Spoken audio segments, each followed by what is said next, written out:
মোটামুটি যারা অন্য ঘরানার তারা দুইজন ছিলেন। এর মধ্যে থেকে জাহাঙ্গীর ইউনিভার্সিটির একজন, ঢাকা ইউনিভার্সিটির একজন, বাকি 8জন প্রত্যেকের একটা স্টেক আছে। যেমন এর মধ্যে 3টা ছেলে মেয়ে, ওরা জুলাই আর্কাইভ নিয়ে প্রচুর খাটাখাটি করতেছে, গ্রামে গ্রামে গিয়ে অনেকে আন্দোলনে ছিল। তো ওরা 5জন এসছে জাতিসংঘ থেকে, যে একদম যারা তৃণমূলে ছিল তাদের কথা শুনতে চায়। প্রথম ক্রাইসিসটা দেখেন, লোক 10জন, 10জনের মধ্যে থেকে যে 2জনকে সাধারণত আপনাদের এই অধিবেশনে বাংলাদেশের মোটামুটি কি বলবো, যে শত্রু না বলি, অন্তত বৈরী মনে করেন, এরকম 2জন, তারা ধোঁয়াইয়া ইংলিশে ব্রিফ করলো। তারা 2জন, তাদের যা চিন্তা, তারা যা বলতে চায়, তাদের যা ইনপুট, জাতিসংঘের পুরো প্রতিনিধি টিমকে তারা দুর্দান্ত ইংলিশ বললো। বুঝে আপনারা নিজেরাও জানেন, কোন একটা ভাষা যখনই এটা সেকেন্ড ল্যাঙ্গুয়েজে চলে যায় ইন্টারপ্রিটেড হয়ে, তখন তার 50% স্পিরিটও ঠিক থাকে না। এটা তো খুব ন্যাচারাল। এখন বাকি যে ছেলে মেয়েরা আছে এরা খুবই গুড বয়, আন্তরিকতার অভাব নাই এবং প্রচন্ড পরিশ্রম করছে এই জুলাইকে বাঁচানোর জন্য। কিন্তু প্রথম 2 মিনিট ইন্ট্রোডিউসটা করলো ইংলিশে, এরপরে তারা শুরু করলো, ভালো করে স্বাচ্ছন্দ্যে বলতে পারছে না, তখন বললো ঠিক আছে তোমরা বাংলায় বলো, মানে ইন্টারপ্রেট করবো অন্য কেউ। তো তারা 5 মিনিট করে বাংলায় বলছে, অন্য একজনের ট্রান্সলেট করে দিচ্ছে। আমি শুনতেছি ও যা বাংলায় বললো, আর সেকেন্ড যিনি এটার অনুবাদ করছেন তার 50%ও ঠিক মতো ওই মেসেজটা যাচ্ছে না। এত কষ্ট সে রাজপথে করছে, সে যা দেখছে তা বলছে, ঠিক মতো মেসেজ পৌঁছাচ্ছে না। এই বাকি 8জন আর কর্নারে বসা ছিলাম আমি, সর্বশেষ আমি আবার একমাত্র ইংলিশে বললাম, যে ইংলিশটা ওদের পছন্দ হয়েছে। এর মানে দেখেন, এবার পার্সেন্টেজে হিসাব করেন। এই যে বাংলাদেশের সব থেকে বাজে কথা হলো, 90% মুসলমানের দেশে এই 90% যে তাকে বোকা বানাই রাখে সে বোঝে না। আমি তো বলি, এই 90% না হয়ে যদি 9% হতো, তাইলে অন্তত মাইনরিটি হিসেবে আমরা কিছু সুযোগ সুবিধা পাইতাম।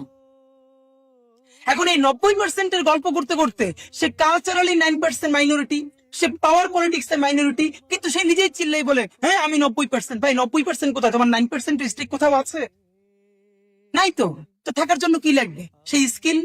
খেয়াল করেন, এই 8জনের মধ্যে বাকি 2জন যারা অন্য ঘরানার, তারা 2জন আর 200 সমান ইফোর্ট দিল ইংলিশে বলে। আর এই পাশের 8জন, এই 8জনের মধ্যে একজন বললো, বাকি কেউ বলতে পারলো না।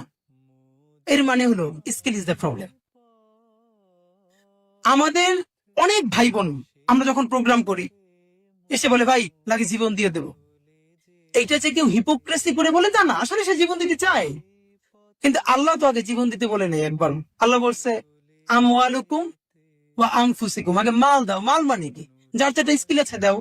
আমাদের সাথে যে সব বন্ধুরা মাদ্রাসায় পড়ে বা আরবিকে ডিপার্টমেন্টে পড়ে, তাদেরকে বললাম কি ভাই তোমার ইংলিশ শেখা লাগবে না, এমন আরবি শেখো যেন তুমি কাতার এম্বাসিতে, সৌদি এম্বাসিতে গিয়ে দুর্দান্ত ফ্লুয়েন্টলি আরবি বলে এই জিনিসগুলো গুছিয়ে বলতে পারো। না, সে পারে না। আচ্ছা ঠিক আছে, একটা প্রেস রিলিজ যখন বাংলায় লেখি, এটার আরবি করে দাও, মানে দুর্দান্ত, এটা যেন একটা মধ্যপ্রাচ্যের দেশে পত্রিকায় ছাপানোর মতো হয়।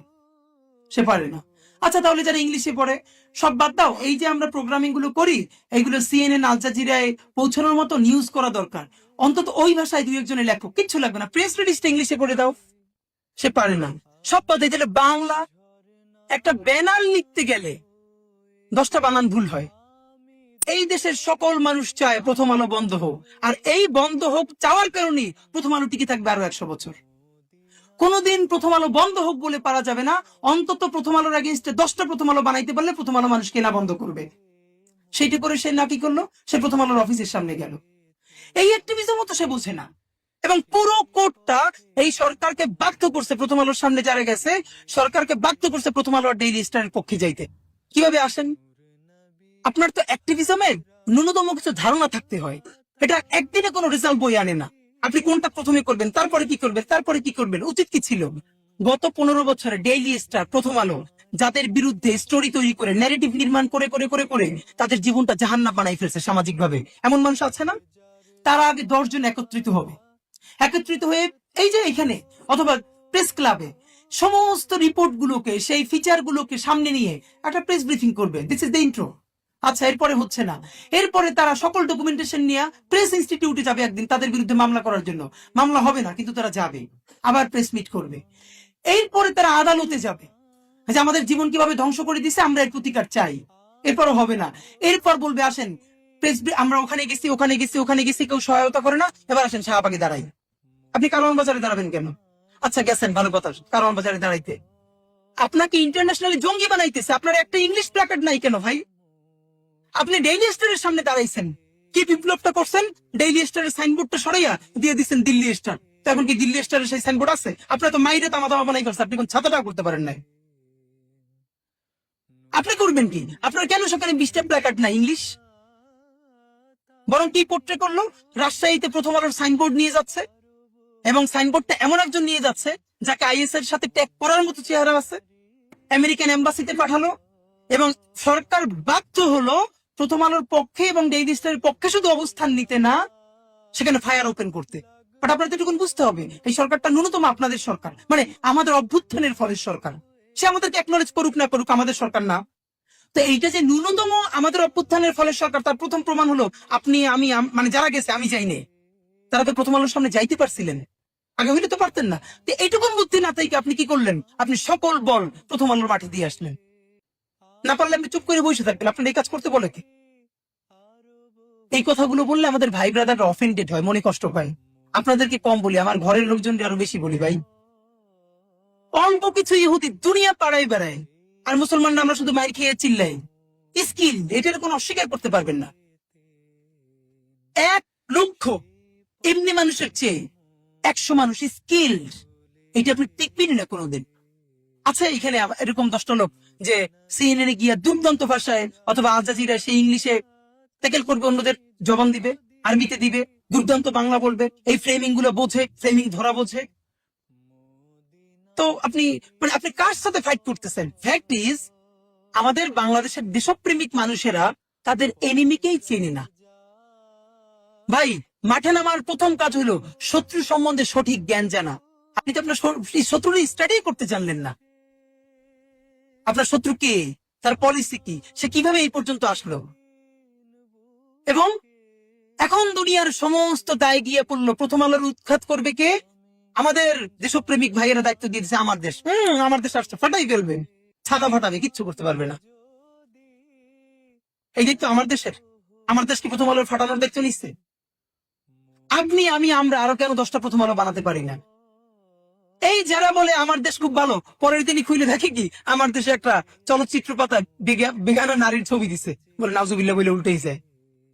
ক্রাইসিস, খেলাধুলা একই অবস্থা। আরো মজার ব্যাপার বলি, আমার দেশের একজন নারী উপস্থাপক, যিনি লিড নিউজ গুলো ইউটিউব এবং যেগুলো করলো, যে জঙ্গি নাটকগুলো নিয়ে বললো, তা আমি কমেন্ট গুলো খুব ইন্টারেস্টিং, মজা নিয়ে পড়ি। সে প্রথমত দায়িত্ব নিছে প্রথম আলোর এই দেশ থেকে উৎখাত করবে আমার দেশ। আমার দেশ হলো ইসলাম ও মুসলমানের ধারকবাহ।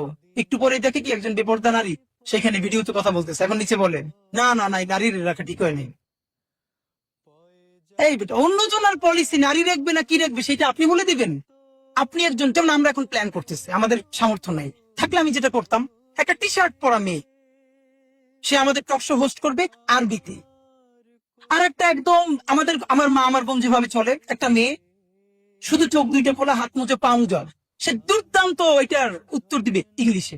আপনি ফ্রেমিং ভাঙেন যে বাংলাদেশের হুজুরেরা, এই বোরকা পরা মেয়েরা ইংলিশ জানে না, সুতরাং সে এটার হোস্ট করবে এমন একটা মেয়ে যার শুধু চোখ দুইটা দেখা যায়। আর আরবি শুধু হুজুরদের ভাষা না, এটা জাতিসংঘের 5টা ভাষার একটা ভাষা, সুতরাং টি শার্ট পরা মেয়েও সেই আরবি বলবে। আপনি ফ্রেমিং ভাঙেন না কেন? এই ভাঙার মতো যে বুস্টটুকুন দরকার, সেই বুস্ট শেখবার মতো ধৈর্য আমাদের নাই। সুতরাং আমার জন্য সব থেকে চ্যালেঞ্জিং, কিন্তু আল্লাহ আমার সেই সাহসটা দিচ্ছে, আমি যাদেরকে নিয়ে অ্যাক্টিভিজম করি এরা আমার ঘরের এবং আমার পরিবার, মানে ঘরের বলতে ধরেন আমি নিজে তো মাদ্রাসার ছাত্র, আমি আলিম পর্যন্ত বাংলাদেশের একটা বড় মাদ্রাসায় পড়েছি, ঝালমকাঠি এনএস কামিল মাদ্রাসা। আলিয়ার মধ্যে যারা ভালো মাদ্রাসা, মানে নামাজ কালাম করে ভালো আর কি, দরবারি মাদ্রাসা, শিবির করলে নাম কেটে দেয়, কারণ আলিয়া শুনলেই তো অনেকের গাছ হইলা যায়, যেগুলো কাফের ফাঁসে। সুতরাং এখানে হলো এমন আলিয়া যেখানে সকাল সন্ধ্যা জিকির হয়, আলিম পর্যন্ত আমি সেখানে পড়ছি। আমার নানা গোষ্ঠী সব হলো দেওবন্দের বড় আলেম, আমার নানা দেওবন্দের ফারেক, আর আমার দাদা গোষ্ঠী হলো সব সার্সিনা লাইনের, এর মানে হাইব্রিড। এবং আমার পুরো আমার জেনারেশনের মধ্যে আমি হইলাম সব থেকে আল্ট্রা মডার্ন, হ্যাঁ, যারা আপনারা গালিগালাজ করেন।